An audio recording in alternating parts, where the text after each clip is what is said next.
Hi, I'm Gibaud from photographyvideoblog.com.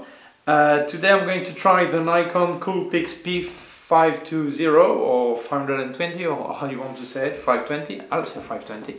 And I just wanted to say that last year I tried the 510 and I was so disappointed. The results were for me so bad for that kind of camera that I decided not to publish anything because I would have spoken bad about the camera during 10 minutes. But this time I decided to try this one, and whatever comes out of it, I will publish it.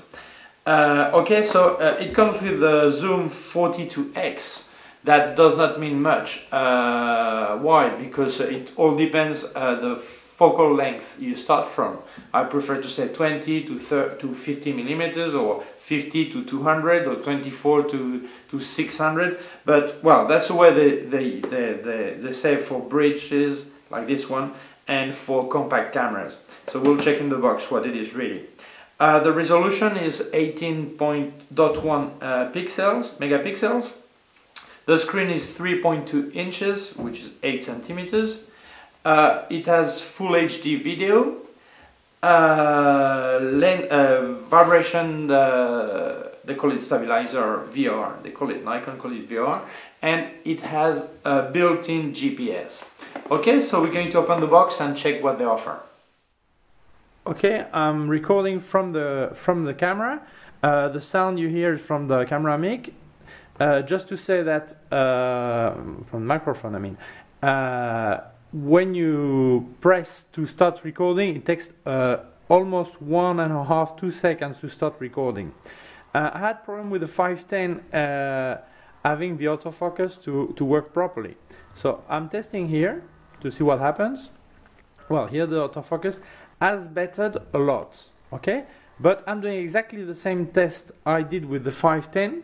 I'm going to switch off the lights and see what happens with lower light. In the back I've got the office. As you can see, the light is still okay there. The focus is done properly. When I go in the darker part, obviously there is noise, which is normal, but as you can see, it's difficult to make the focus, okay? Okay. But it means that many people use this camera to make videos of their kids. So if you go to the school theater and then you want to record what they're doing, then if there is not enough light, you cannot record because you cannot focus on your kids. Okay, let's go outside.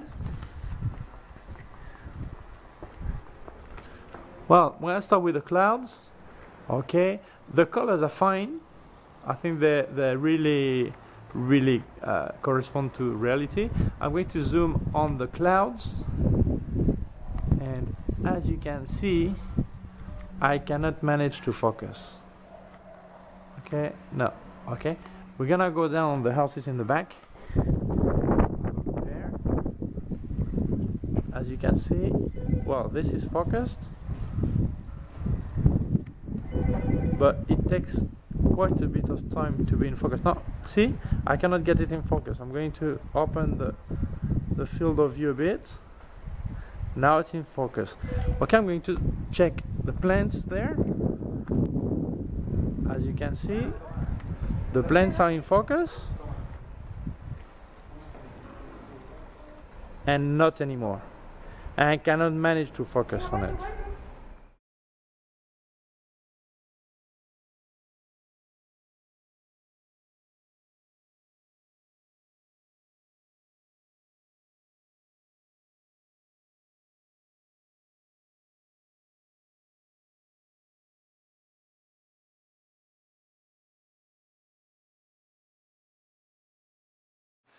Well, I am really disappointed once more by this P520. Before it was disappointed by the P510. Why? Because it's true, they have bettered the autofocus in low light. But as you could see outside, I mean, even with sun and, I mean, it was not nighttime, it was okay, you know. I mean, past the 500 millimeters, because this zoom 42x is like 44 to 1000 millimeters, I cannot get focus always. And it means It's like random photography or random video. They should not forget that these cameras, people who buy them are normally amateur. Very often they are beginners and they use it for their family pictures. So if I'm on, I go to the football match and I've got my kid running down there and I want to make a video or a picture, and then I cannot focus on the kid, I haven't got my picture. So why do I need 1000mm if I cannot focus?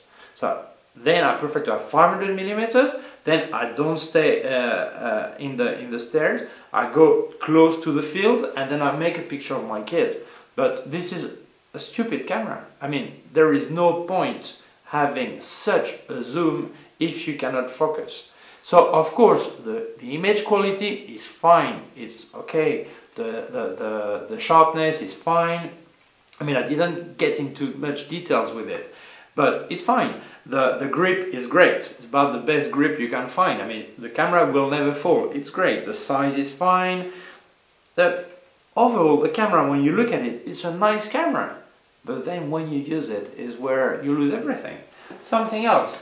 As this camera are thought for beginners very often, I mean, the manual should give more information. I mean, here there are several languages. But for each language you have about 30 pages, but 10 of them are just for description of what comes in the box, and then guarantee, and then also if there is any faulty things, what are the error codes. So you need more information. There is a part that it says that the camera can make some effects. Okay, fine. But they just say that. I mean, if I'm a professional, I'm not using this camera. My effects, I have them in my Photoshop or whatever process software I'm using. So obviously a beginner needs this information. Also, the zoom is really slow, which is not good for pictures because you need to be straight where you want. But that's good for videos because you don't have these small steps. I mean, it's really smooth when you're going to zoom, okay? The quality of the image is fine, quality of the video is fine. Just the fact that it does not always focus makes the camera useless. So don't sell me 42x. Try to make a camera that works with 24x, and then when you can focus on every time on any spot, then sell me something with a longer length, a longer zoom. But for the time being, try to make a camera that works. Okay, because it's really disappointing that a mark like a company like Nikon is selling their name. People trust the name, buy the camera, and the camera is useless. And this is stupid. This is not fair. If you have such a name, such a good name as Nikon, you cannot have a lousy camera. That's that simple. Okay, thank you very much for following me. Don't forget to check the video, check the blog, photographyvideoblog.com, and also, if you can, subscribe to the YouTube channel. I hope to see you soon. I will be dressed the same way because I'm going to record another video straight away, as I have two cameras to test.